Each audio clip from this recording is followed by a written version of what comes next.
Who is the best? This is a question that everyone wants to know. We see it time and time again. I feel like it's one of the most requested and searched after questions to be answered. Who's the strongest? Who's OP?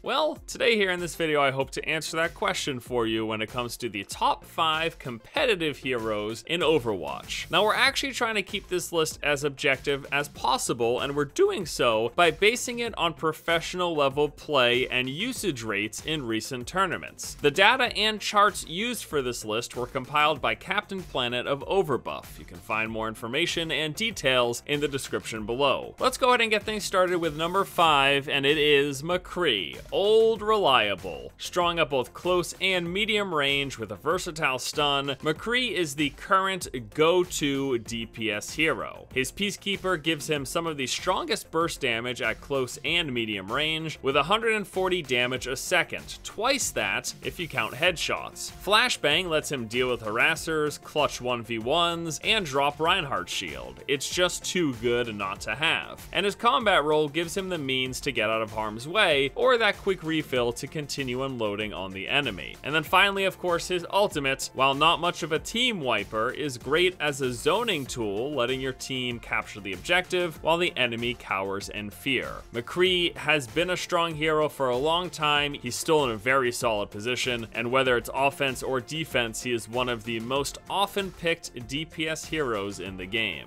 Now moving on to number 4, we have got our first tank, and it is Zarya, one of the most versatile tanks that we have, providing team assistance as well as outputting some solid damage. Really, she hinges on her barriers. Projected barrier, allowing her to save her teammates who are about to get picked off, or set them up to devastate the enemy team, such as an ultimating Genji or Reaper. And then of course she's got her own barrier, giving her great self-sustain, on top of the fact that half of her health is regenerating shields. And then finally her ultimate, providing the perfect setup for damage dealers to wipe out the enemy team. Zarya, with all that she has to offer, is gonna be around for a long time unless she sees significant nerfs. Moving on to number 3, we have our second tank, who might surprise you, is actually Winston. Yes, not Reinhardt, but Winston. It might be a bit of a surprise, but he actually had a slightly higher usage rate than Reinhardt recently. The big thing with him is his ability to take points and deal with those squishy, annoying heroes like Genji, Tracer, Hanzo, and Widowmaker. Heroes that can typically give your team a really hard time, Winston is a great response to. He of course has his jump packs, which lets him get to the source of your troubles, and his Tesla cannon can quickly dispatch of them. Even better though, his jump packs are great for taking or contesting points and payloads. Barrier Projector can be used offensively while jumping and attacking an enemy, making it harder for them to fend you off, or of course defensively, letting you protect your team on the point or the payload. And then finally, his ultimate gives him that extra boost of health. It's not great at killing anybody, but it lets him to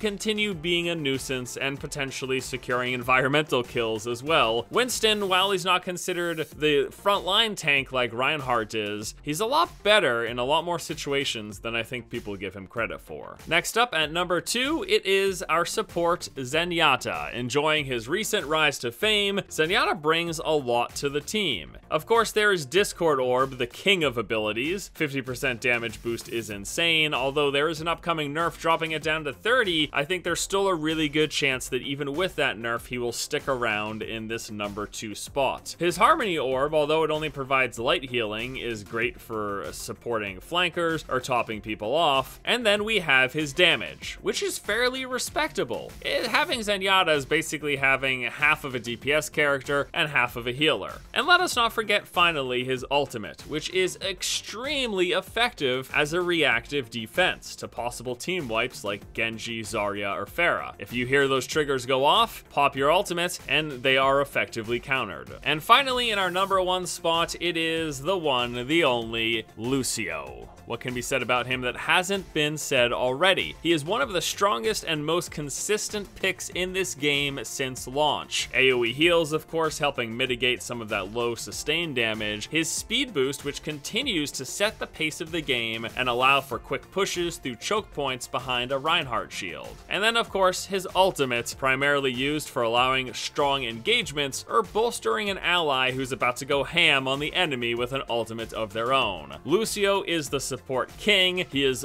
almost had at 100% pick rate since this game launched. He is very, very, very strong, and he really won't be budging from his spot as one of the must-pick supports in Overwatch. All right, my friends, that is going to do it for us here today as we take a look at the top 5 competitive heroes in Overwatch. Once more, just to reiterate, this is looking at the usage rate, how often they are used, how often they are picked, and how long they stay in play at competitive levels of play, at tournament events by pro players. Depending on where you are in the ladder, depending on your own skill level and your own experiences, you might not agree with everything on this list, but this is how we are objectively looking at the numbers at professional play. Please let me know what you think in the comment section below, and of course, as always, I hope you have a great afternoon, and until next time, I'll see you later.